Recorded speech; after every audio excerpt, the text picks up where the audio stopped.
Imagine stepping off your cruise ship into a tropical paradise, only to have your dream excursion ruined by a simple mistake that costs you hundreds of dollars, or worse, gets you in trouble with authorities.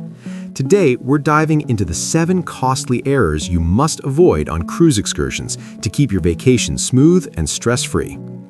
Hey there, cruise enthusiasts! If you're planning your next sea adventure, excursions are often the highlight. Snorkeling in crystal clear waters, exploring ancient ruins, or just soaking up local culture. But here's the thing. Bringing the wrong stuff or making rookie mistakes can turn those dream days into expensive nightmares. Cruise lines and ports have strict rules on banned items for safety, environmental, and legal reasons. Ignoring them, that's a costly error that could lead to confiscation, fines, or even being denied entry. Today, we're counting down the top 7 banned items you should avoid on cruise excursions. I'll explain what each is, why it's banned, and share some real talk tips to steer clear. Let's start the countdown. Number 7. Drones. Drones. Those cool little flying cameras that capture stunning aerial footage of beaches and landscapes. They're tempting for excursion vlogs, right? But most cruise lines, like Carnival and Royal Caribbean, ban them outright on ships and during port stops. Why? Safety first. Drones can interfere with ship navigation systems, pose privacy risks to other passengers, or violate local aviation laws in ports. Imagine trying to fly one over a crowded beach in Mexico or the Caribbean. You could face hefty fines from local authorities, up to $1,000 or more, plus your drone gets confiscated. Costly error alert. One cruiser I heard about lost their $500 drone and missed half their excursion dealing with port security. Pro tip? Leave it at home and use your phone's camera instead. Or if you must capture those views, book a guided tour with professional photographers. Number 6. Hoverboards and electric scooters. These battery-powered gadgets seem perfect for zipping around large ports or excursion sites, especially if mobility is an issue. They're fun, compact, and eco-friendly on land. However, cruise companies prohibit them due to fire hazards from lithium batteries, which can overheat and ignite in confined ship spaces. Ports like those in Europe or Asia often have similar bans to prevent accidents in crowded areas. Bringing one could mean it's seized at embarkation, and if you sneak it on an excursion, you risk a ship-wide safety violation fine of $250 or ejection from the tour. I've seen stories online where families had their hoverboards tossed, turning a relaxing day into a logistical headache. Save yourself the grief. Opt for rentable bikes or walking tours at the port, and check if your excursion includes transportation. Number 5. Candles and incense. You might think a scented candle or some incense would add a zen vibe to your cabin after a long excursion day, helping you unwind from all that exploring. They're small, inexpensive, and seem harmless. But nope. Cruise lines ban all open flame items because ships are essentially floating hotels with strict fire prevention protocols. One spark could lead to disaster in those tight quarters. Even on excursions, bringing them ashore might violate local customs or environmental rules in sensitive areas like national parks. The cost?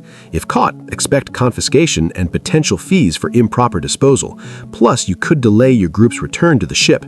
A fellow traveler once shared how their romantic candle setup got them a stern warning and a $100 fine. Instead, pack battery-operated LED candles or essential oil diffusers that don't require heat. They're allowed and just as relaxing.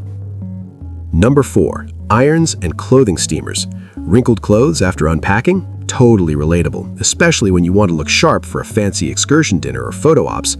Portable irons or steamers seem like a quick fix, but they're forbidden on most cruises due to the high heat they generate, which is a major fire risk on a vessel with flammable materials everywhere. Ports don't usually care, but getting caught smuggling one back from an excursion could lead to it being impounded. The real cost hits when you realize onboard laundry services charge $5 to $10 per item, adding up fast if you're ironing daily. One error like this turned a budget vacation into an extra $200 expense for a family of 4. Smart move? Use the ship's pressing service or pack wrinkle-resistant fabrics. For excursions, roll your clothes instead of folding to minimize creases. Number 3. Surge protectors and multi-plug extension cords. With all our gadgets, phones, cameras, tablets, these seem essential for charging up before or after an excursion. They're cheap and practical for multiple devices. However, cruise lines ban surge-protected versions because they can overload the ship's electrical system, causing shorts or fires. Basic extension cords might be okay, but anything with surge protection is a no-go. On excursions, if you're in a remote area, a faulty cord could leave you stranded without power for your phone's GPS. Fines for bringing one? Around $50 to $100, plus confiscation, and you might have to buy overpriced replacements on board. I remember reading a review where a cruiser lost all their tech mid-vacation because of this. Alternative? Bring a simple power strip without surge protection, check your cruise line's policy, or use USB hubs for efficient charging. Number 2. Hard liquor and excessive alcohol. Sneaking in a bottle of your favorite whiskey to sip on the balcony post-excursion? It sounds like a money saver compared to ship bar prices, but cruise policies strictly limit or ban bringing hard liquor aboard, mainly to protect their revenue from onboard sales. Wine or beer might be allowed in small quantities, but hard stuff? Nope. During excursions, buying and trying to bring back unregulated alcohol can lead to customs issues in ports, with fines up to $500 if it's confiscated. Plus, overindulging could miss the ship's all-aboard time, costing extra for transportation back. A common costly error: tourists get hit with duties or lose their bottles entirely. Stick to purchasing drinks on board or at duty-free shops with proper declarations, and enjoy responsibly. Number 1. Weapons and sharp objects. This one's obvious, but you'd be surprised how many forget. Things like pocket knives, scissors over 4 inches, or even replica swords from souvenir shops. They might seem useful for excursions like hiking or opening packages, but cruises and ports ban them for security reasons, preventing potential harm in close quarters or terrorist threats. Bringing one back from an excursion could trigger metal detectors, leading to delays, fines of $200 plus, or worse, legal trouble in foreign countries. The ultimate costly error? One story involved a cruiser who bought a decorative knife in port and faced hours of questioning, missing dinner and shows. Always leave weapons at home, and for excursions, use provided tools or buy disposables if needed. Phew, that's our countdown. By avoiding these banned items, you'll sidestep fines, confiscations, and frustrations that can rack up to thousands in unexpected costs. So, there you have it, folks. The 7 costly errors tied to banned items that could derail your cruise excursions.